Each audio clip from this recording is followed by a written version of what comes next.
de la arquitectura, que para eso debe estar, para eso debemos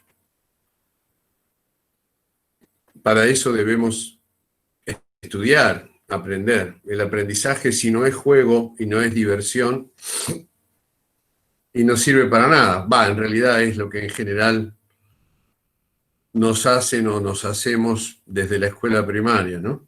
Andá a hacer esto, hacé lo otro, hacelo bien, no vuelvas tarde, atate los cordones, abrigate que hace frío, no te drogues, no fumes, no salgas, no bailes, no chatees, deja el iPhone, deja la cosa estudiada, ayuda a tu madre. Buah.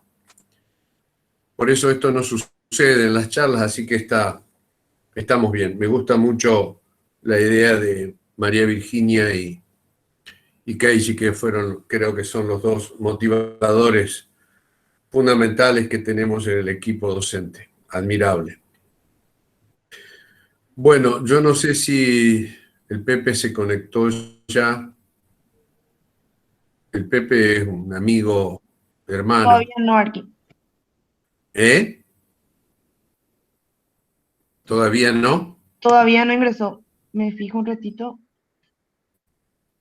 No, todavía. Hay un... Anotá María Lozón, todo en minúscula, marialozón@gmail.com, invítala directamente por ahí. María. María Lozón, con S. L-O-S-E, María Lozón, @gmail.com. Le mando. Bueno, le decía, el Pepe Fábregas, bueno, la idea es hacer es una charla de café. Cuando yo llegué a Encarnación, ahí lo veo a Tim y a Aldo, ya yo hablaba del Pepe. Fue socio, después amigo, después hermano. Así, más o menos, sucedieron las cosas de los afectos. Así que es muy emotivo para mí verlo. Se me ocurrió decirle, bueno, Pepe, hagamos una charla como si estuviéramos en el bar El Cairo con el negro Fontana Rosa y con otros amigos, o en el Tragaldaba, que era un restaurante donde comíamos todos los días bajando del estudio de arquitectura, o el Centro Catalán, donde pedíamos una tortilla a la española, 2 pingüinos de vino tintos, y éramos 10, 12 charlando de distintos temas de política, literatura, arquitectura. Buenos tiempos, tan buenos como los de ahora, como los que estoy viviendo ahora. La vida nos ha dado esa oportunidad tremenda, se lo he dicho a los compañeros docentes y a los compañeros estudiantes, ¿no? Esto de cumplir 72 años, el Pepe tiene 80, Pirulo, increíble. Yo siempre les digo, yo tendría que estar muerto por una vida de excesos. Pero bueno, se ve que ni el paraíso ni el infierno me aceptan y me hacen vivir en la tierra. Es una mezcla de los dos. Así que bueno, es una charla de arquitectura en un bar. Yo le pedí a Pepe que nos contara cómo hace para proyectar cuando él, como yo, sabemos lo que es AutoCAD, hicimos muchas obras, pero no lo utilizamos. Seguimos con el lápiz, la virome, la lapicera, una tiza y las servilletas de un bar, ¿no? O la servilleta que queda en la mesa después de un almuerzo en casa, o una madrugada, levantarnos a dibujar y así proyectamos. Así que esto va a ser una buena charla de amigos y lo más importante también que a mitad de la tarde me llama María. María es la mujer, la compañera de Pepe desde hace 40 años y me pregunta si pueden participar los hijos. Y tiene 3 hijos que son como mis sobrinos. Uno es arquitecto y se ocupa de diseñar la iluminación de grandes eventos en el DF y también en Europa de personas de multitudes, 30, 40.000 personas, o monumentos como Chichén Itzá. Hay otro que es cineasta, no es arquitecto, es cineasta y se dedica a National Geographic y a Disney. Y el tercero, Federico, es diseñador industrial, el más pequeño, es un gran diseñador de muebles y objetos. Me pidieron permiso y me pareció que era bueno que aportaran y conociéramos cómo se vive en México el arte, la arquitectura, el diseño y la vida misma. ¿Entró el Pepe ya o no? Aquí ya estamos todos. Ahí, Está María Lozón, Martín, Santiago y Federico. ya está, ¿verdad? A ver. Hola. Y sí, y está María, porque el Pepe con 80 años no sé si ve la pantalla, pero bueno, Pero el Pepe antes que vea, antes que aparezca, el Pepe va a decir, me dijo hoy a la tarde, voy a decir quién soy. Después me puse a pensar, ¿qué si él no sabe quién es, digamos?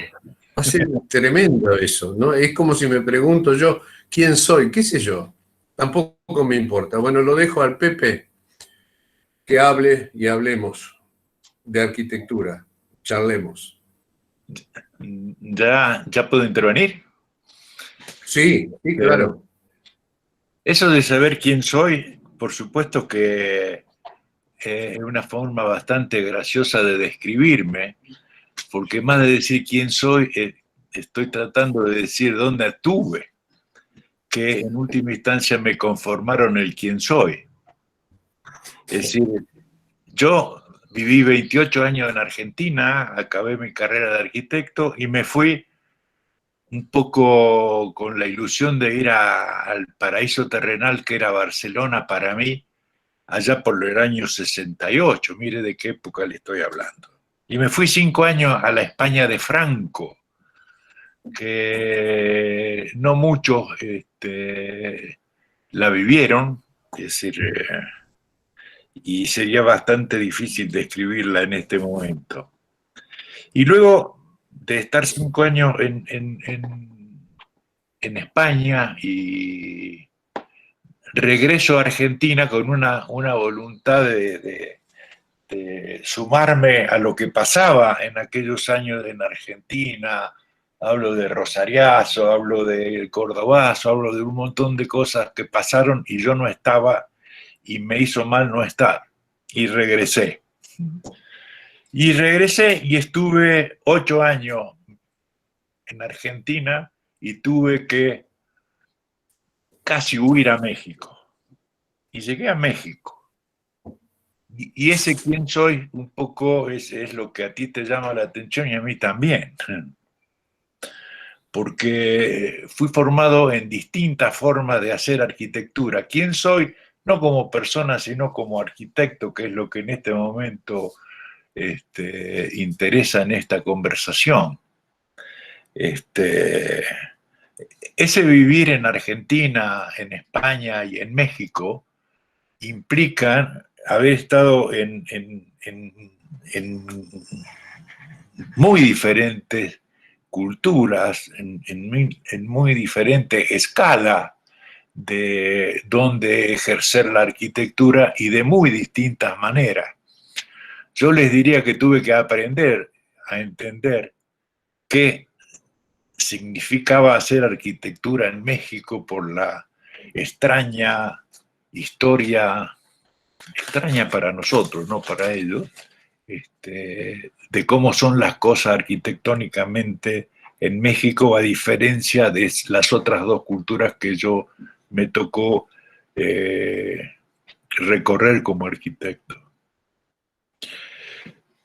Decir cómo es México en esto tampoco tiene demasiado sentido, pero yo le contaba recién a ti, Negro, te contaba de que para tratar de hacer entender qué tamaño tiene México, les quiero contar simplemente que existe en México el mercado de abasto más grande del mundo, en el cual consultando información, dicen unos 300.000 y otros 500.000 personas la visitan diariamente. Un mercado que trabaja, está abierto 24 horas al día y en el cual trabajan, unos dicen que 70 y otros 90.000 personas trabajan ahí.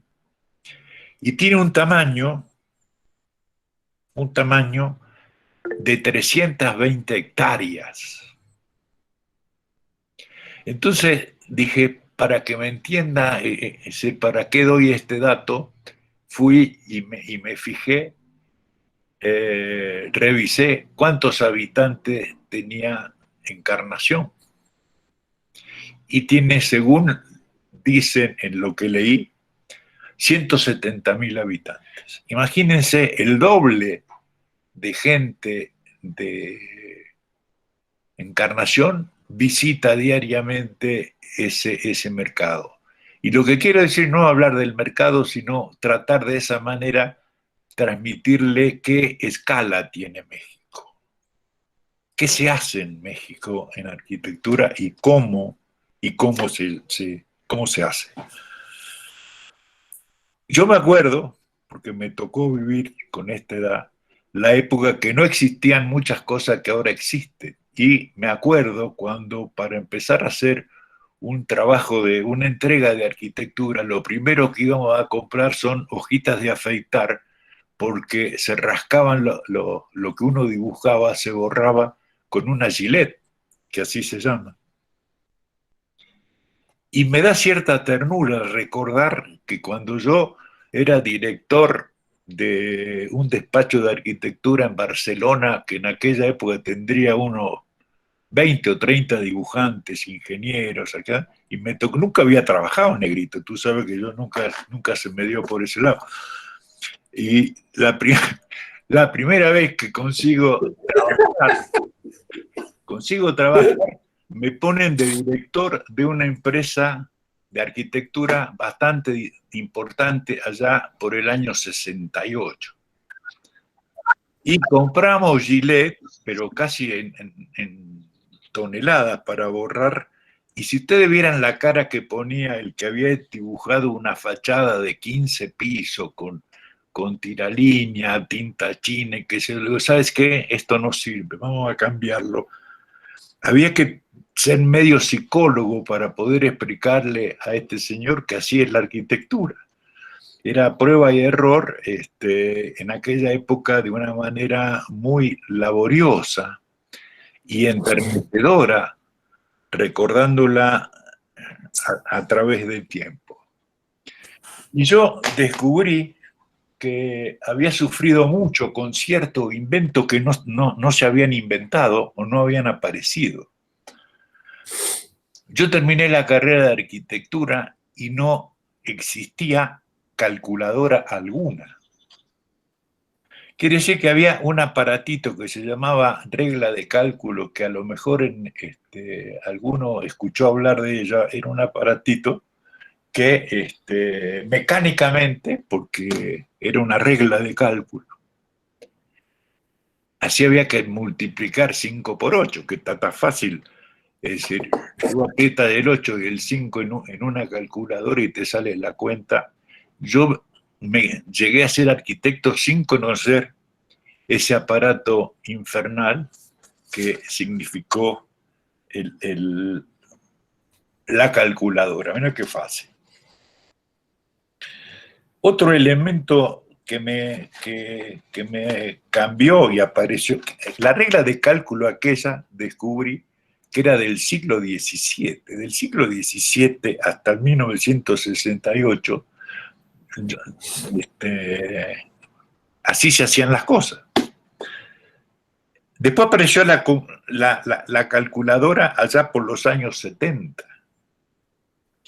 Y le contaba yo al negro hace un rato que un amigo mío una vez me dice, Pepe, la gringa que era su novia me mandó un fax. Le digo, ¿qué mierda es eso?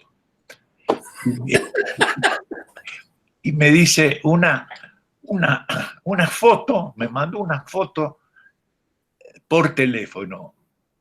Colifa, no sea tarado, ¿cómo va a venir una foto por teléfono? Y Colifa me decía, sí, Pepe, no, te juro que te la voy a mostrar. Y eso era en el año 78, y me acuerdo que era en el año 78 porque era el Mundial. Se dignaron a llevar el fax a Argentina porque había un Mundial. Bueno, lo mismo pasó con la televisión a color.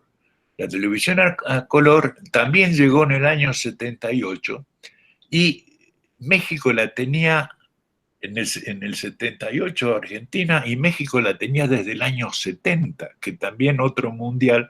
Ya ves que ustedes no lo creen, pero el fútbol trae progreso a veces.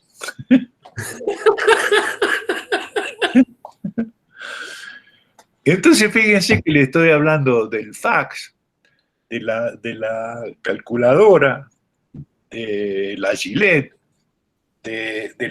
y otro invento que realmente importó para hacer arquitectura, evidentemente fue la aparición de toda esta tecnología después del fax, con el iPhone, la PC, el plotter, que uno lo enumera y implican cambios muy importantes en la forma de hacer la arquitectura.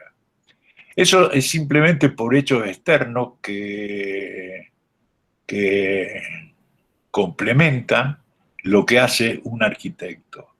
En México, la arquitectura se hace de una manera a lo mejor un poco distinta a como se hace en otros lados, por esa misma escala y por la cultura que tiene respecto a cómo y qué consume de arquitectura. Recién hará unos 5 años, México empezó a descubrir que hay una gran demanda de viviendas de 70 o 80 metros cuadrados, porque las clases que consumen arquitectura son los ricos. Y los ricos creen que el que vive en 100 metros cuadrados es pobre, y es muy difícil hacerle entender. Te digo que es una lucha de hace 40 años que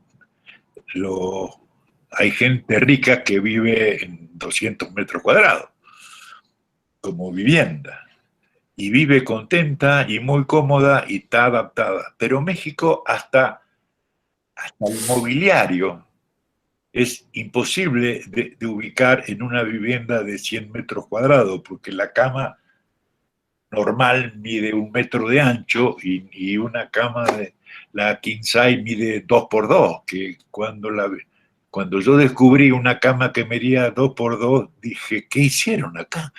¿De qué son 2 camas? Es decir, evidentemente, ahora que hay una arquitectura que se adapta un poco más a lo que normalmente la gente consume en Europa o en otros lados, digamos, de Europa o del mundo occidental que yo conozco, no entran no se puede resolver con los muebles que venden en las mueblerías. Casi todavía no llegó el mueble necesario para la vivienda de 80 metros. Entonces hay que hacerla de manera artesanal, porque muy pocas casas venden muebles para aquel tipo de arquitectura. Y de eso estoy hablando nada más que del tamaño. Porque para México el lujo es el tamaño, no es meterle oro a las paredes o mármoles espléndidos, sino que es el tamaño lo que condiciona lo que aquí se entiende como que necesita alguien que consume viviendas de 400 metros cuadrados para una familia, que está en cambio, está en una revolución, porque ni ya tienen tantos hijos, ni pueden pagar tan alegremente los 400 metros cuadrados, que es lo que más o menos necesita una persona. Entonces, aparte de esa gran diferencia que es cultural y de tamaño, de escala de las cosas sería lo más adecuado. ¿Qué hago yo como arquitecto? Yo soy, le decía al negro, que yo le llamo que lo que nosotros hacemos es redacción de proyecto. Le llamo redacción de proyecto y lo comparo con, un poco para transmitirle lo que ustedes quieren saber de qué hace un arquitecto de mi edad o de mi posición como arquitecto en este planeta llamado México. Imagínense que le llamo redacción porque lo que yo lo comparo con la redacción literaria o, por ejemplo, una carta. ¿En qué consiste una carta? Una carta de amor o de lo que sea, tiene un contenido, un objetivo. El contenido es lo fundamental de una carta. Puede tener faltas de ortografía, una carta, y mientras se entienda más o menos para dónde va la cosa, digamos que es relativamente importante. Es mejor hacer una cosa bien hecha con una ortografía, no te digo perfecta, pero aceptable. Una caligrafía, que es lo que ya nadie espera que tenga una carta, porque ya a mano hace rato que circulan muy pocas. Y entonces el arquitecto, que en este caso yo ejerzo con esa misión, lo básico de lo mío es establecer el contenido de la obra arquitectónica. Y el contenido de la obra arquitectónica no solo es el programa, o sea, 3 dormitorios, 400 viviendas, qué sé yo. El programa que sea, desde un hospital, un aeropuerto, lo que sea, tiene un programa, pero en el caso concreto de lo que yo hago, implica tener un contenido. Y con eso voy a una parte de lo que yo le quería contar también, el qué y el cómo del hacer arquitectura como arquitecto, que le da contenido y tiene un equipo de gente que cuidan de la caligrafía y de la ortografía y de la sintaxis, a veces un poquito, pero estamos hablando siempre de compararlo con una carta. Por eso toda la tecnología que aparece vía AutoCAD o vía los miles de programas y aplicaciones que tiene para la arquitectura, lo esencial de un proyecto arquitectónico es el contenido. Ahora que estamos trabajando en una situación también novedosa para mí, que es el trabajar con Susana a distancia, que así le dicen aquí en México a estar separaditos sanamente. De ahí el nombre de Susana. Reíte, negro. No, perdón. Lo que pasa es que yo le dije, Pepe, no digas, porque los chiques no van a entender eso. Es de los 60. Nosotros teníamos un bar que se llamaba Ojo al Bife, por ejemplo. No existe más Ojo al Bife. Es un nombre ridículo para los millennials que te están escuchando. Cuando vos dijiste Susana a distancia antes de ayer que hablamos, yo le dije a Paula, a mi novia, me dice, pero qué ridículos de viejos son los dos. Porque, ¿cómo van a hablar de eso? No se usa más, se usan los memes, Pepe. Los memes usan los chiques. Está bien. Pero bueno. Pero yo no. Seguí. Yo tengo. Bueno. Ya se lo dije, Susana. Me parecía muy interesante la forma de nombrar a esta situación. Te digo un poco porque yo le preguntaba recién a mi esposa, ¿cuánto hace que estamos encerrados acá? Y me dice, 10 semanas, que es un chingo es mucho.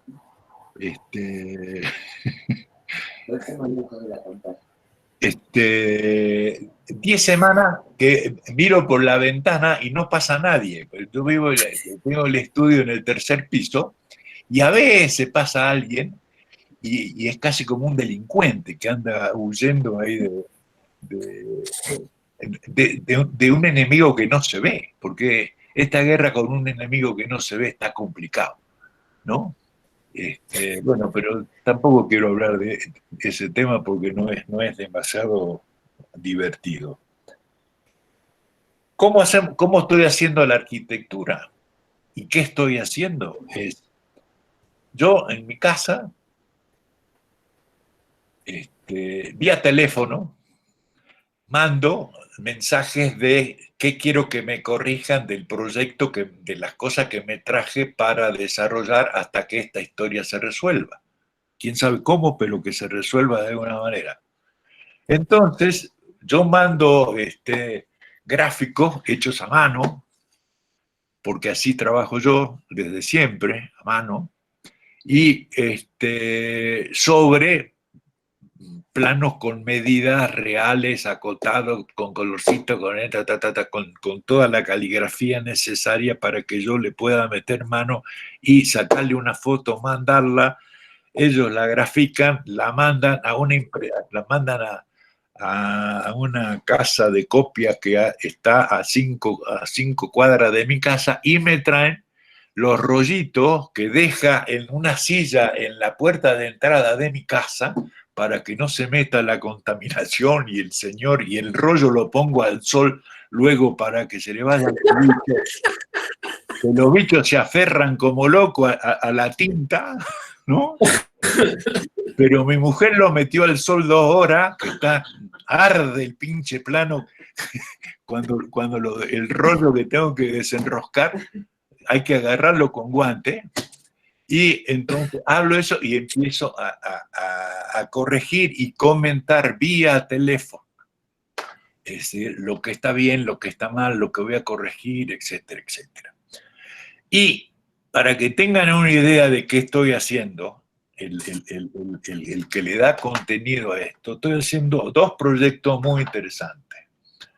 Uno de ellos, el más interesante a lo mejor, es que es un conjunto de 470 viviendas de 2 y 3 dormitorios o recámaras, como lo quieran llamar, y con la particularidad que son 9 torres de 10 pisos, porque no me dejaban hacer más que 10, y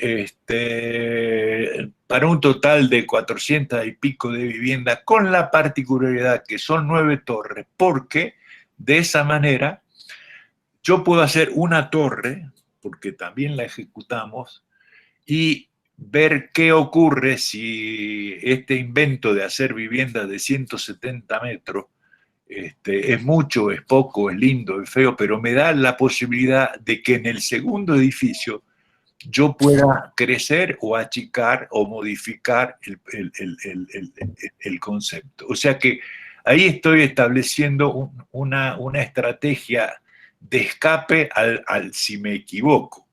No sé si me explico. O a modificar si hace falta algún tipo de concepto. Esos 470 viviendas están en un terreno que tiene unas 4 hectáreas, que son 40.000 metros, un poquito más de 40.000 metros cuadrados. Y está en una zona de las últimas que queda, porque México tiene un problema, el DF, con sus 18 o 20 millones de habitantes que tenemos, no hay más tierra. No hay más tierra no hay más tierra de 3 o 4 hectáreas que no haya nada, salvo que te vayas al medio del campo y en el medio del campo no quiere vivir nadie, ni me interesa construir en el medio del campo. Entonces hay gente que un poco en la conversación y siguiendo con el tema que el otro día escuché a ustedes hablar, el sentido con temas de urbanismo y el uso de la tierra y la especulación del suelo. Y si hay algo que aquí existe es la especulación del suelo, como se podrán imaginar. Y desde varios siglos, porque la especulación viene de que aquí había una cultura viviendo y llegaron unos señores allá hará unos 500 años y casi intentaron borrar a esa cultura y impusieron lo que después se llamó México.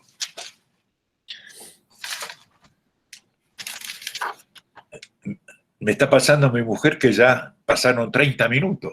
No sé qué chance me dan o qué están esperando de la duración de este invento.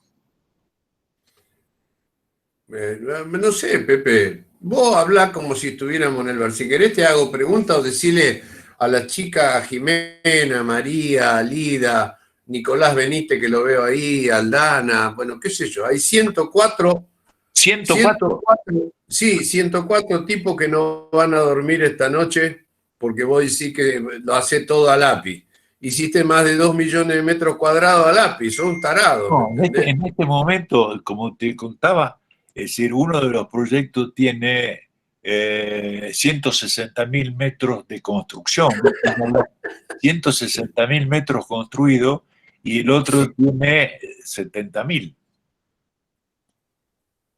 Es decir, Claro. Y no está en espera otro de unos 80.000. Es decir, Bueno, ahí lo corto. ¿cómo? Para que tengan una idea, yo estoy re contento porque cuando me vine hace 40 años, que él se fue a México y yo me vine para acá, él se fue con los aztecas y yo con los guaraníes. El tema es que esos metros que él está haciendo ahora en la pandemia, ¿sí? Yo los hice, por suerte, y estoy orgulloso de eso, pero en 40 años. Pero es lo lógico. Es lo lógico. Porque tú vives en una sociedad más o menos normal. Yo vivo en Júpiter. Yo estoy en Júpiter, cabrón. Es decir, estoy con un sistema donde yo trabajo con tinta, porque al lápiz me ensucio, se me ensucian las manos y tengo toda la cara manchada. Entonces, trabajo con tinta porque la tinta me doy cuenta cuando me mancho, con el lápiz no. Pero yo tengo 4 auxiliares ligados, pegados a mí, que me resuelven la caligrafía, la ortografía, los reglamentos y, es decir, todo lo que no es decir, yo le doy un lápiz a cualquiera de ellos y no se animan ni a resolver un baño.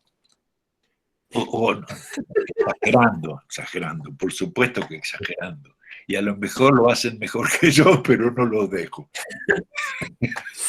No, hay tíos que están formados para ser calígrafos. ¿Y yo para qué voy a aprender caligrafía si no la puedo tercerizar? Tampoco yo hago estudio de suelo, ni cálculo estructural, ni los trámites, entonces todo eso se arma una estructura ajena al despacho, y según sea el tema, yo contrato determinado. Suponte los renders, si los renders son más o menos muy bien hechos, pero no demasiado profesionales, de eso que no sabes si es de verdad o es un render.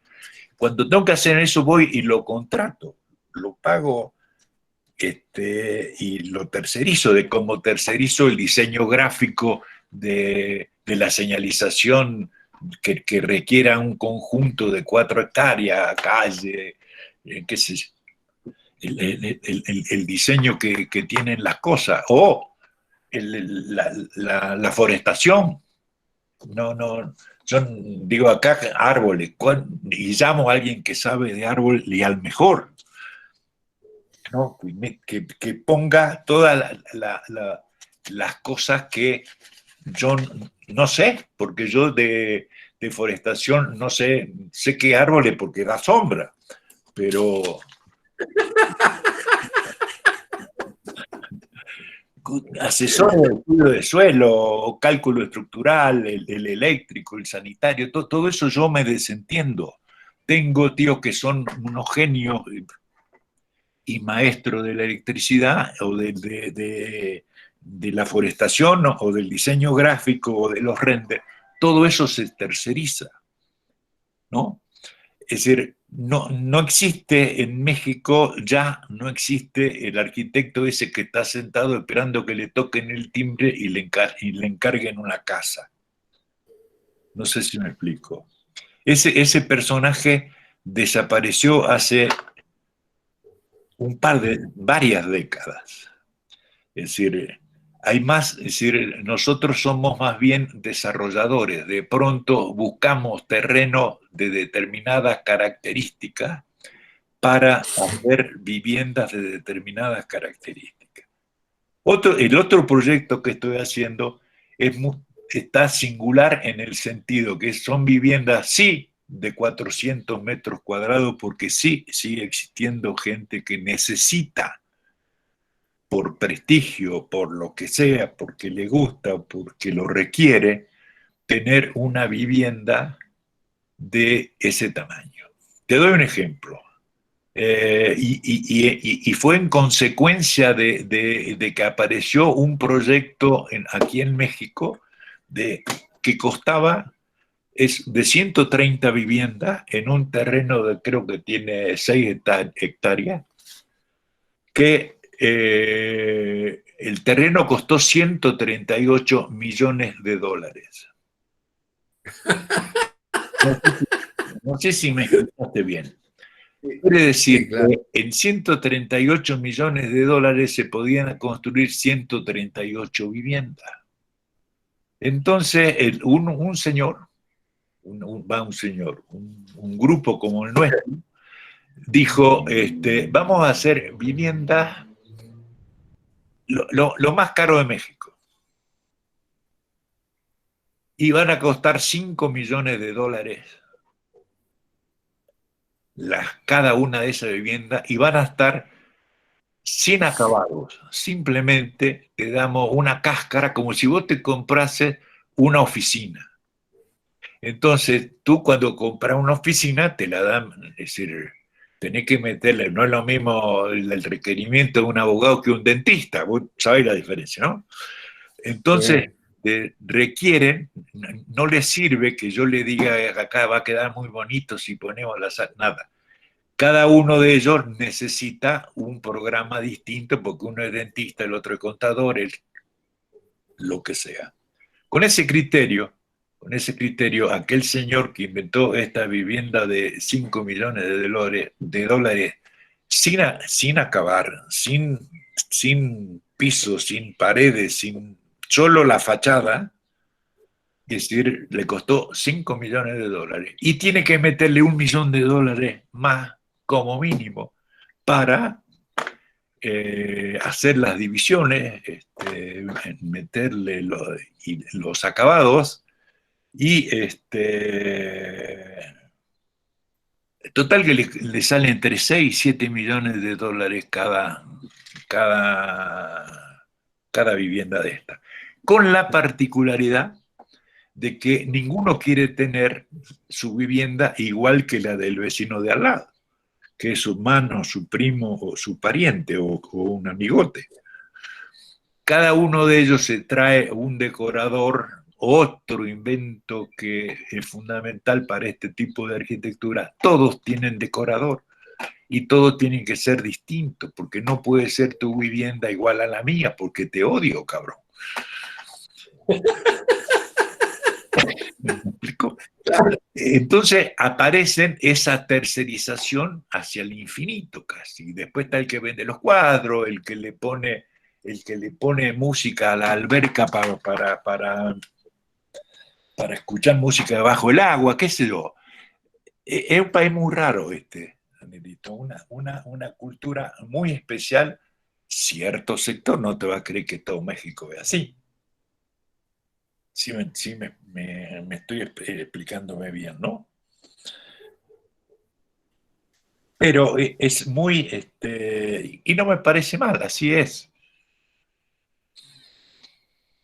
Es decir, cuando yo veo las revistas de arquitectura, es decir, sin leer nada, yo te digo, esa obra es mexicana.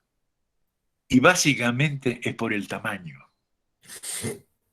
Porque, salvo que sea una vivienda para alguna estrella de cine o algo por el estilo, pero acá son todas estrellas de cine.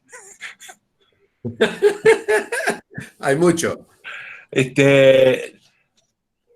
La gente que consume arquitectura, porque históricamente les tocó aquellos cientos y pico de tíos que conquistaron este país, dividieron la famosa vestimenta de colores de los pueblos mexicanos, que esos son los míos, los que están de azul y blanco, negrito, esos son los que Claro. trabajan en mi campo. ¿Y cuántos son? Y no sé cuántos eran. 200, 300 que me dieron. Es decir, te daban 300 tíos a tus órdenes y a ver, empiecen a levantar pared de cabrones. Es decir, entonces tienen un sentido histórico de consumir arquitectura de grandes espacios. De grandes espacios. Porque de pronto yo comparo hay esos libros caros que dicen estancias argentinas. Entonces tú ves una vivienda hecha por franceses, por qué sé yo cuánto. Bueno, aquí y en Argentina siguen produciendo porque tenían el campo y siguen produciendo en el campo que tienen los campos argentinos. Los campos mexicanos a lo mejor tienen una gran casona, pero ya la tenencia de la tierra, bueno, es otra historia. O sea, no son tan utilizables como las casas de las grandes estancias argentinas comparada con las grandes casas mexicanas, casas de campo mexicanos. Pero ahí me fui del tema. Pepe, contale a ver cómo hiciste, aparte de esta pandemia, ahora que estás encerradito, esos edificios que me llevaste a ver que eran antisísmicos, 7 pisos para abajo para hacer 10 para arriba. Contale que eso. Evidentemente, otro ingrediente que para mí y es apasionante y muy, bueno, por lo menos a mí me resulta apasionante, es el primer tío que tenés que llamar para cuando vas a construir en México, el que hace el estudio de suelo. Así sea una casita de un solo nivel, así sea una barda, un tapial, como se llama. Es decir, un tapial tiene estructura de concreto porque si no se cae, maestro. A la hora que esto se mueve de verdad. Y los movimientos son distintos, los sismos son distintos según sea la altura del edificio. A veces los edificios es como mover un palito así. Es decir, cuando te sentás a hablar con el que hace estudio de suelo, es fascinante para los que no tenemos problemas o no teníamos problemas cuando vivía en Rosario, de que ahí no tiembla nunca. Tembló una vez y todos se acuerdan. Es decir, hacer un edificio en México, lo primero que el tío que manda es el de estudio de suelo. Y evidentemente, es decir, implica que hay una estructura de concreto o de metal y que se rellena con paredes que son como aisladas de esa estructura. Es decir, quiere decir que una cosa es la estructura principal y la otra son la subdivisión de los espacios. Es decir, eso con que, y normalmente tienen poco uso poco peligro, porque está todo está todo como sunchado, como todo atado, de manera de que se pueda mover el edificio con una tranquilidad, y se van a producir fisuras, que eso se lo resana el yesero, pero la construcción de antisísmica, evidentemente, es una disciplina que muy a respetar. No sé si me explico. Ese es otro factor importante en la construcción en la ciudad. Pero a su vez tiene otra cosa que es muy singular, sobre todo la Ciudad de México, que tiene un clima que aquí no hace ni frío ni calor. 0 grados. Sí. No hay invierno, no hay amplitud térmica como tenés, suponte, en la zona del litoral argentino. Tiene una amplitud térmica que va desde los 40 grados, a veces un poquito más, hasta 4 grados o 6 grados bajo cero en Buenos Aires, una cosa así. Esa amplitud térmica aquí no existe. Aquí te dicen que hace frío y son 12 grados. Y cuando hace calor, entonces la piel de los edificios es absolutamente cualquier cosa que mientras no entren las moscas, ya funciona.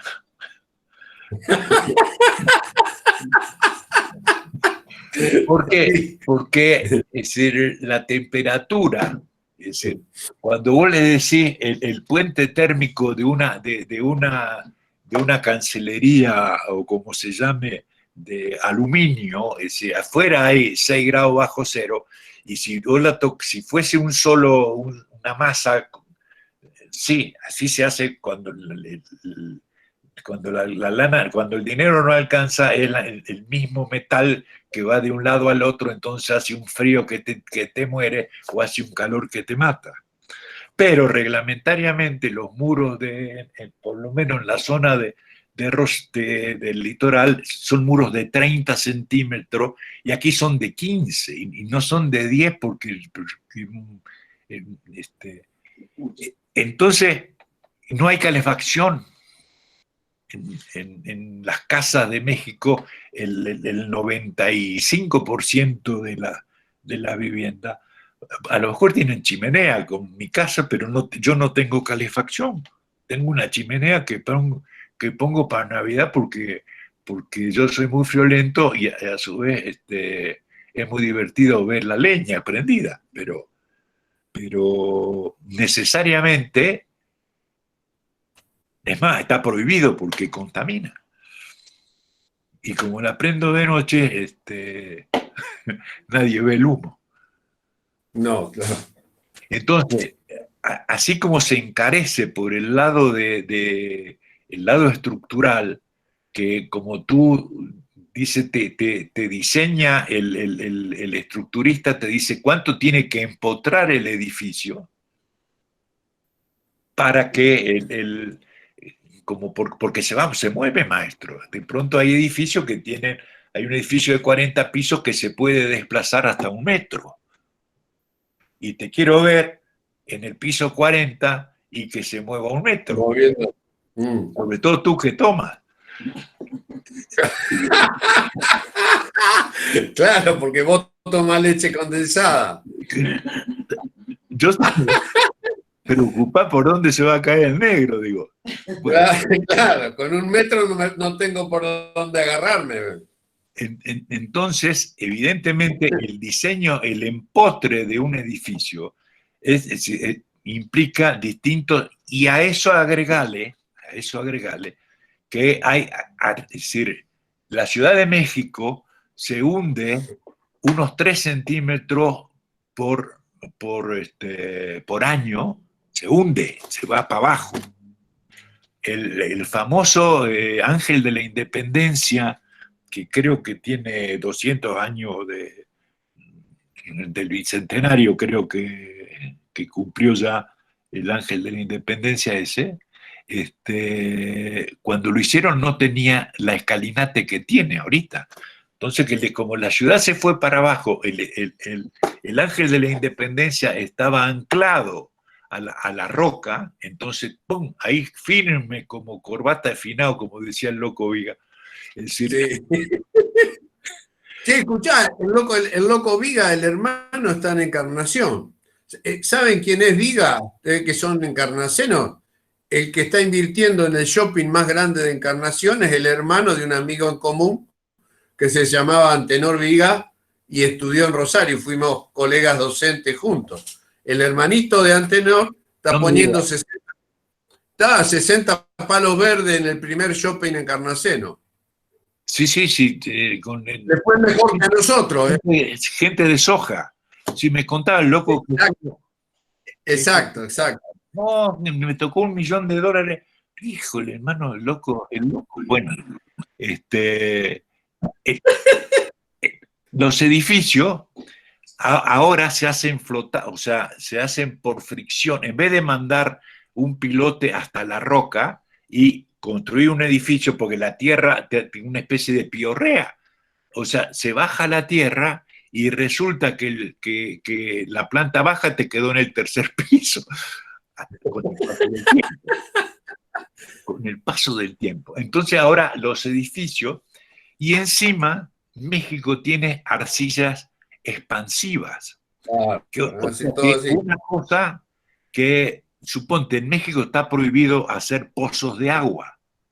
Está prohibido. ¿Por qué? Porque le está chupando el agua a ese manto freático, mantiene, si tú le sacas el agua se mueve la historia. Entonces, para hacer un pozo tenés que hacer más trámite que para casarte, maestro. Sí. Entonces, bueno, es apasionante. Sí. Hay alguien, Víctor, vos le querías hacer una pregunta, vos que sos capo en tecnología en la facultad, lo mejor que tenemos. A ver cómo... No es para tanto, pero me gusta que aprendamos de otros lugares cómo son esas características, esos terrenos y las soluciones, porque como a veces estos días hablamos con los chicos, el que termina la facultad termina con una estructura mental para resolver problemas. Y yo estoy seguro que cualquiera de los chicos que terminan aquí y se van a DF, por ejemplo, si bien no tienen el conocimiento de estructuras antisísmicas, van a tener la capacidad de poder analizar y terminar resolviendo esos problemas. Y esto me parece muy, muy, muy bueno. Mira, yo tengo una cosa, suponte, yo he tomado en estos 40 años que llevo aquí, he trabajado con muchos arquitectos que vienen a trabajar a mi oficina y son extranjeros. Algún defecto tenían que tener. Entonces, bien, entonces viene, suponte, que lo que me resulta más fácil hablarle a los argentinos, porque yo te juro que sigo siendo argentino. Entonces le digo, a ver, sentate aquí. Te voy a enseñar, de lo que sabes de arquitectura en cuanto a dimensiones, olvídate. Suponte, negro, si yo te contratase a ti, te diría, negrito, olvídate de lo que tú sabes. Para que yo te deje hacer una puerta que tenga menos... eso contale. Menos de 90 centímetros, tenés que pedirme autorización. Para que no andemos perdiendo el tiempo. Si vos me querés hacer un baño, un WC, un baño que mida menos de 1,20 metros de ancho, yo te lo tengo que autorizar porque no, ¿para qué te voy a hacer sufrir? Es decir, la puerta de entrada, si mide 1,20 o 1,10 y mide de altura eso de que la altura de 2 metros no existe. 0,5. No existe. 2,05. No existe. Y una cosa que aprendí y me dio mucho, cuando yo cumplí 70 años, hace bastante tiempo, mi mujer me llevaron a Marruecos, no sé si para dejarme ahí o porque yo siempre había querido ir a Marrakech. Y descubrí una cosa muy interesante en esos días de ese tiempo que estuvimos en Marruecos, que era que obviamente el sistema constructivo de aquel país es distinto, es decir, como tienen palmeras, en su gran mayoría de la construcción usan palmera, que es una madera no demasiado resistente y no demasiado válida para construir, porque te permite una luz adecuada de más o menos 3 metros a lo sumo. Entonces, toda la arquitectura se basa en particiones que de un lado tiene 3 metros y después el infinito puede ser. Entonces, vos decís, hostia, ¿y por qué no? Porque de pronto dormía en la casa que habíamos rentado, una casa divina con fuentes y qué sé yo cuánto, y paguen esa fuente que el ruido me vuelve loco. Tenían 3 metros y a lo mejor 7, 8 de largo la sala de la casa. Y yo decía, ¿por qué no me siento mal en un espacio que es tan reducido, producto de que la estructura que sostiene el techo es de madera local, obviamente, y se ve que más de 3 metros tienen que traer la madera de Finlandia, no sé de dónde. Entonces, lo resuelven con la altura. Entonces, como la vivienda tenía 3,50, 4 metros de alto, te daba la sensación y la alegría de que ese tamaño de la altura hace que te oculte el poco tamaño del lado corto del rectángulo. No sé si me explico. Y ese fue mi gran aprendizaje, uno de mis grandes aprendizajes de Marruecos. Y pasé, y justo estaba empezando un proyecto de unas viviendas de 100 metros de tamaño, unas viviendas llamadas pequeñas, pero la hice de 3 metros de alto. Entonces todo el mundo cree que la casa es más grande de los 100 metros, porque como tiene 3 metros y todo, si fuese hecho por argentinos estarían con el reglamento de los 2,30 para que el reglamento mínimo, porque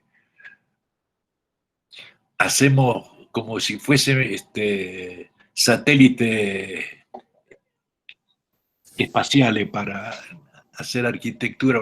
El argentino tiene tendencia a que es más listo el que la hace más chico, el que resuelve el problema con menos metros cuadrados.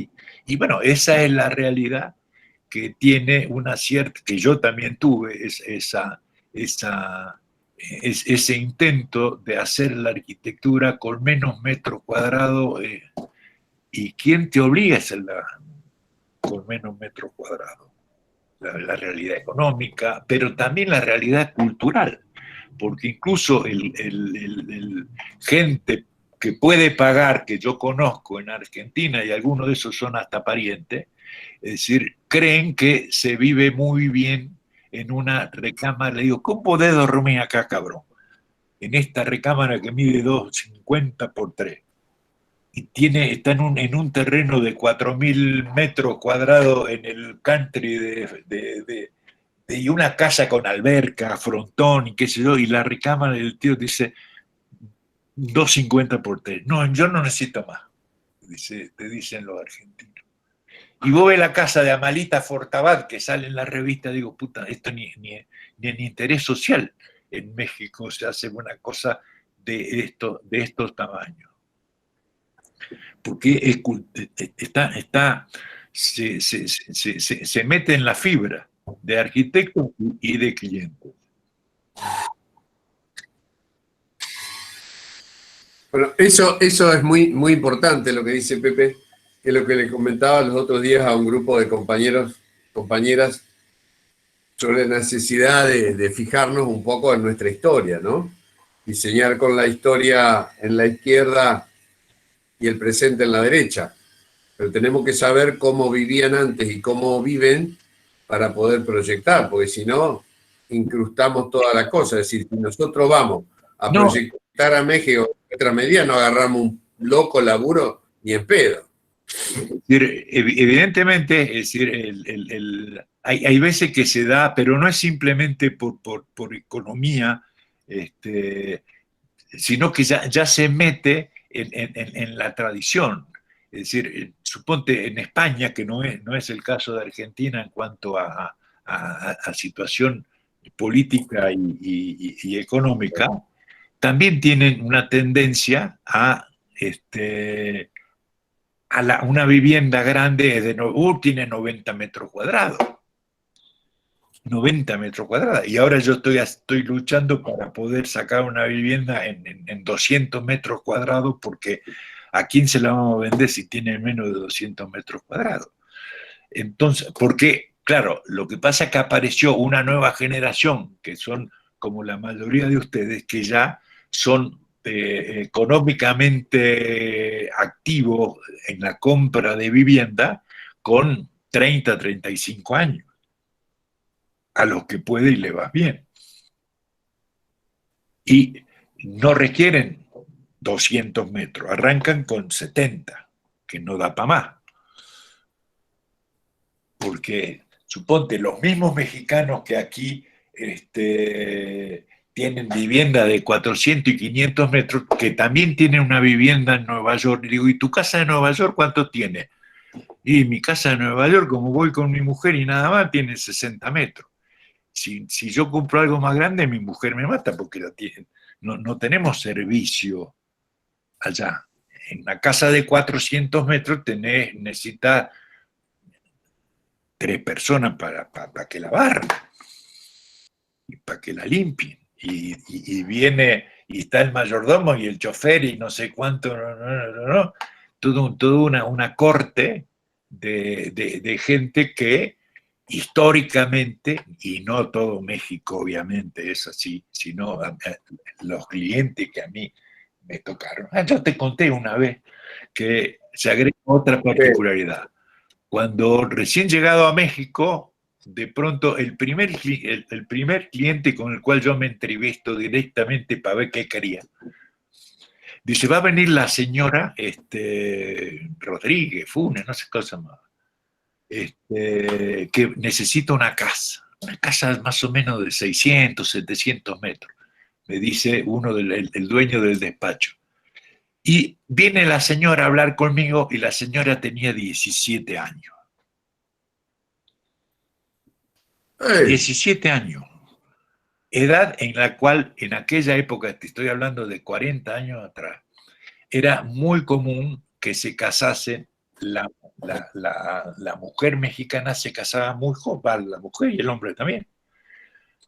Ya no es así. Pero en aquel momento viene la señora, me dijeron, y viene una niñita, para mi gusto, de 17 años. Y se sienta muy en papel de señora que se iba a hacer una casa de 400 metros a dictarme qué es lo que quería. Una casa de 4 recámaras, se está por casar, no se había casado, se casaba a los meses. Porque yo voy a tener 4 hijos.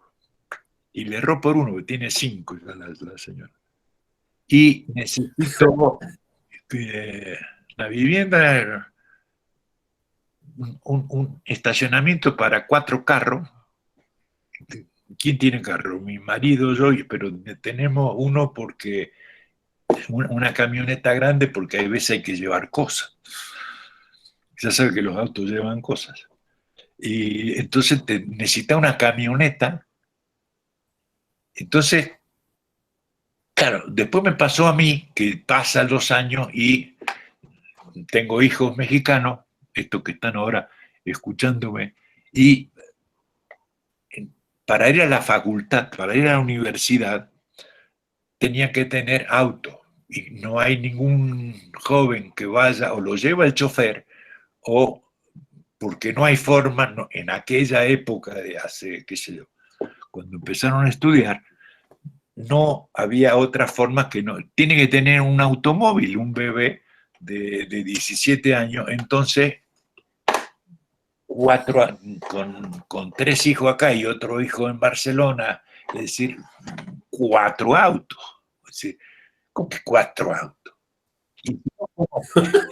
Y si no, ¿cómo hacer? Ahora eso está cambiando porque de pronto pasó el tiempo y un día vino uno y me dice, papá, yo necesito y me regresa, y el otro, y me regresa el auto. ¿Y qué hago con esto? Véndelo. Y me dejaron el cadáver. Y se fueron. Porque andan en bicicleta los tres. Van en bici, es decir, evidentemente ya el automóvil no pasó a tener el significado que tenía cuando nosotros éramos jóvenes, como son ellos ahora, o la edad que tienen casi todos ustedes. Es decir, el automóvil, si no tenía auto, era un huérfano. Sí, sí, así. Sí, cuando yo fui a verte después de 30 años al DF en el 2013, me llamó la atención, ya estaba lleno de bicicletas el DF, y los chicos, mis sobrinos acá postizos, andaban en bicicleta, dejaban la bicicleta, como es en Buenos Aires ahora, bueno, ahora creo que sacaron, le ponían, la dejaban en cada lado, y agarraban otra, y el otro la agarraba. Para mí era muy nuevo, hace 7 años atrás, ¿no? No, pero me parece muy bueno que así sea, porque aparecieron bici eléctrica y no eléctrica, patineta. Sí. Mi hijo Julián, en Barcelona. Julián en Barcelona anda en patineta, sí. Tiene patineta, tiene moto, tiene bicicleta y tiene auto porque tiene hijos chicos. O sea, tiene un folleto así de ¿en qué querés salir? En bici, en moto, no puede ser. Claro, porque el auto, porque como los chicos son chiquitos y llevan cosas y juguetes y el patito y no sé qué madre más, pero para moverse está como transporte público la moto, la eléctrica, no eléctrica, que sea. Cosa que para nosotros evidentemente fue novedad. Cuando me dijeron a mí, no, el auto no lo quiero más, no lo uso más. Claro, porque el auto implica, pero aparte es cierto, el auto crea más problemas que los que resuelve. No, de hecho. Pepe, escuchame una cosa. ¿Hay alguien que le quiera hacer alguna pregunta al Pepe? ¿O quiere proponerle algún tema para dentro de 2 o 3 semanas que hable alguna obra de él y la muestre? No sé. Podemos seguir jugando y aprendiendo. Zapateo y vaya, lo que ustedes quieran.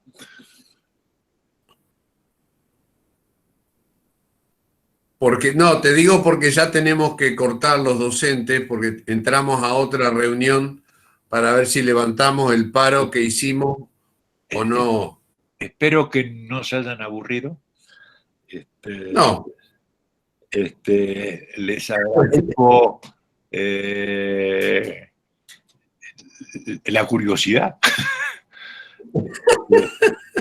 y con mucho gusto aquí estoy con todo el tiempo para ustedes.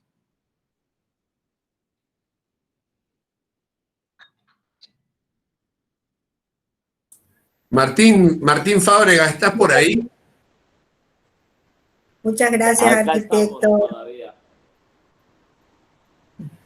Martín, ¿estás? Estoy, ¿me escuchan? Ah, ahí. Hola, hijo. Soy yo el del problema. Sí, no. Siempre fuiste vos el del problema, Martín. No, ahí, bueno, es como tu vida. Ahí estamos. Ahí Yo le estamos. comentaba, qué lindo verte. Igualmente, Te veo- negrito. Solo te veo en Instagram. Hace muchos años que no nos abrazamos. Sería bueno, porque le comenté a María Virginia, que es nuestra administradora y nuestra vanguardista en estas charlas, que vos haces o hacías, porque ya te tengo lejos, te veo como DJ y más como DJ en todas en las reels que haces, pero la iluminación, ¿seguís haciendo iluminación? ¿Diseño? Sí, bueno, ahora realmente la faceta DJ es un pasatiempo realmente, pero en las fiestas que tú ves que hacemos, yo no soy el DJ, se lo dejo a gente con más talento, lo mío es la cumbia. Estos son muchachos más de techno, de cosas un poco más electrónicas. Y sí, lo que yo hago es desde montaje, diseño de iluminación para fiestas, que en particular con una empresa que se llama Mayan Warrior, pero en realidad ahí yo apoyo, en lo que realmente trabajo es una escultura interactiva que se llama Illumina. Les voy a pasar un link para que puedan verlo. Es una torre de 12 metros de alto que funciona con el corazón de 6 personas. Cada silla, hay 6 sillas en las que hay un sensor. Cada silla toma una lectura cardíaca y en cuanto los 6 corazones empiezan a coordinarse en su ritmo, la pieza empieza a cambiar y a evolucionar en distintas escenas de iluminación y música. Bueno, tendríamos un problema con Pepe y yo que no tenemos corazón, no se escucharía nada. Ahí es cuando se queda quieta la cosa. No, si a vos no te molesta y María Virginia, que está diciendo, sería bueno que nos muestres alguna de tus obras en Chichén Itzá o en algunas cosas que hiciste para que vean que la arquitectura no es solo proyectar o hacer lo que hace Pepe o el negro que están con el lapicito y eso, sino que tiene unas variaciones importantes que siempre tienen como base la imaginación y el arte, que es lo que vos hacés con las luces. Sería bueno porque es una instancia muy importante para que vean los alumnos de la facultad que no solamente es construir o agarrar el lápiz, sino que la formación permite también anidar en otros nichos creativos importantes, ¿no? Totalmente. Yo terminé haciendo iluminación por azares del destino, por una llamada que recibí un día mientras era estudiante, ofreciéndome trabajar en... Ya ves que uno ya no puede ir en la vida sin que le ofrezcan trabajo.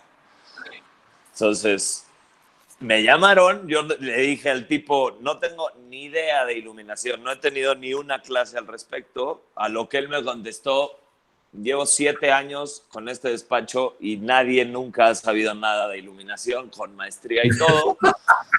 Entonces yo dije, mira, si tú aceptas que yo no sepa, y me dijo, yo necesito un arquitecto que sepa de detalles constructivos. Yo estaba en 4º semestre y entré y empecé a trabajar con él y ahí fue aprendiendo todo y realmente poco a poco me fui en lo que al principio sentía desviando de la arquitectura. Y después me di cuenta que realmente la arquitectura estaba un poco en todo, o por lo menos el pensamiento que logré sacar de la Facultad de Arquitectura, como decía algún otro de los docentes, la capacidad de resolver problemas o de abordar los problemas desde un punto de vista arquitectónico, que supongo que no será el mismo que de un matemático o un abogado. Me dio herramientas para aprender a construir, trabajar en equipo, ciertas como bases estéticas y históricas, que de nada sirve que se vea bonito si dónde estás, que fue uno de los... El de Chichén Itzá, por ejemplo, fue un proyecto muy lindo, pero... Eso me gustó mucho. Que si me preguntas, en el momento en el que yo llegué ahí, es un lugar que está cerrado al público de noche, La primera noche que pasamos ahí nosotros solos viendo las estrellas y la arquitectura, mi primer pensamiento fue, estamos a punto de cometer un crimen. Y sigo creyendo que el show de luces se inventó en Chichén Itzá el día que se hizo el emplazamiento de cada edificio.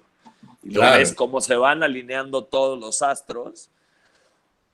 Y pues realmente para mí fue una lástima siquiera que hubiera existido un show de luces, pero por otro lado dices, híjole, si no la hago yo, la va a hacer alguien más, entonces prefiero hacerla yo y hacerlo lo mejor que se pueda. Bueno, aunque escuchame. Mi recomendación al gobierno hubiera sido unas antorchas para que nadie se caiga y que vengan a verlo de noche. Martín, ¿es posible comprometerte a que nos pases en 2 obras, Chichén Itzá y otra, me parece que era la de Venecia o algo así, que estuviste en Europa? La Expo Internacional 2015, claro que me encantaría, para mí sería un honor. Me gustaría que nos muestres a todos para que vean los chicos, digamos, de cómo te has desenvuelto vos, y después también que nos pongas unas cumbias para poder terminar, digamos. Porque es un planazo he visto en fiestas grandes, cumbias para toda la Facultad de Arquitectura de Encarnación. Me encantaría. Hablamos con María Virginia, y si a vos no te molesta, que nos cuentes y nos muestres las imágenes de esas 2 obras. ¿Sí? Sería para mí un gusto el día que ustedes me digan. Yo, si hay algo que tengo en este momento, es tiempo, porque fiestas ya no hacemos. Claro. Está flojo el negocio ahorita. Exacto. Bueno, quédense un gusto. De arquitectos mejor. Bueno, después me mandás tu cosa y arreglamos qué día te podemos convocar, ¿sí? La semana que viene. Encantado, ¿Te parece? Negro. Me encantaría. Bueno, un gusto verte. Te quiero mucho, Martíncho. Igualmente, un beso grande y gracias a todos por dejarme escuchar a mi papá, que nunca había escuchado muchas de las historias que acá contó. Sí, lo que pasa es que tu papá ¿te acordás? No te contaba muchas cosas cuando nos vimos esos 2 viajes, pero bueno, tendría que hacer un tercero para contarte, ¿viste? Que los padres no cuentan todas las cosas. Hay secretos que hay que guardar. Sí. Bueno, pasemos, gracias Marticho, pasamos Pepe. Chao, gracias a todos. Sí, señor. Querido. Pepe, sí. Tenemos que ir terminando, y lo bueno es que cuando me pasaste el tema de TER, yo se los pasé a los alumnos y estaban fascinados. Y lo que acaba de decir Martín, cuando el tema de la iluminación yo no sé nada, TER lo plantea muy bien en uno de los videos, ¿no es cierto? Sí. Dice, si me piden cualquier cosa, lo que hago, toda la noche estudio, el otro día soy un experto. Dice, googleo todo. Así que muchos de los alumnos de por lo menos de nuestro curso están viendo TER gracias a vos, que sos un tipo de 80 años, pero nunca viejo. Viejos son los trapos, y como me decía Clorindo Testa, ¿no? Es decir, no hay arquitectos jóvenes o viejos, hay arquitectos con ideas o sin ideas. Gracias. Es así nomás. Muchas gracias. También le quiero mandar un agradecimiento a María Virginia, que como la coordinadora que tanto cariño le pone a esto. ¿Sí? Y muchas gracias, Arqui, muchas gracias. Estamos súper contentos de contar con el tiempo de ustedes y sobre todo con tanta sabiduría, tanto conocimiento. No es para tanto. Estamos contentos. Lo que pasa es que hablo raro, eso es todo.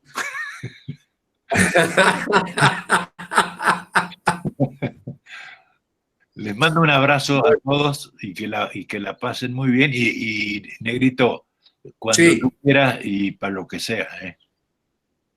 Bueno, gracias, Pepe. Vamos a armar algo para que cuentes alguna obra en particular en 15 o 20 minutos. Ya un poco se rompió el hielo.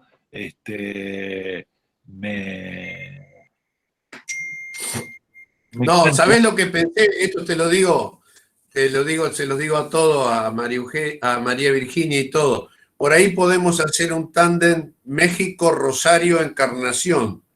Sí, cómo no. Y elegimos al Pelado Redondo o alguno de los al Loco Malamud, que acaba de trabajar con el inglés, ¿cómo se llama este inglés?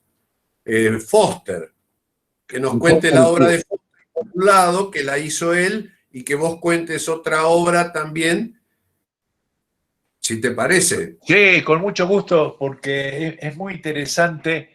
Es decir, es tan amplia la diferencia, ni mejor ni peor, sino lo distinto. Lo distinto Sí, sí.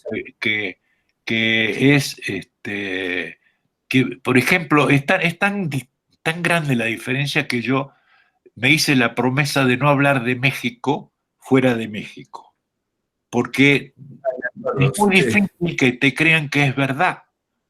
Cuando Sí. contaba que un día yo conté que en una obra está mal usado los términos, en la obra había 1000 albañiles que ahí vivían, porque en México los albañiles no viven en el DF, viven en distintos pueblos de la periferia, son mayormente campesinos que tienen un terrenito para autoconsumo, es decir, que siembra su maíz para toda la familia o para, ¿no? Entonces duermen en la obra. Entonces se miraban en Rosario y se miraban entre ellos como diciendo, este viejo ya se le sale la cadena. Claro, sí, hay muchas. Y así es. Y acarreado con ese sistema, de pronto hay unos patrones, unos señores que son patrones porque tienen muchos hijos, varones, y son los que te consiguen. A ver, Juan, necesito para mañana 300 albañiles. Y vos decís, ¿de dónde vas a sacar 300 albañiles, este tío? Y mañana te aparece con 300 albañiles, mismo a los cuales le cobra una pequeña comisión por conseguirle chamba. Entonces son esos caciques que claro, esa estructura que hay algunos entre todos ustedes que conocen México incluso más que yo, que vos decís, híjole, mano, en otros lados, es decir, suponte, en Argentina, que es un país tan subdesarrollado o más subdesarrollado, ese sistema de llamar y conseguir 300 albañiles para mañana, no hay 300 albañiles en Rosario. Menos con la crisis ahora. Después de Macri, el neoliberalismo nos dejó.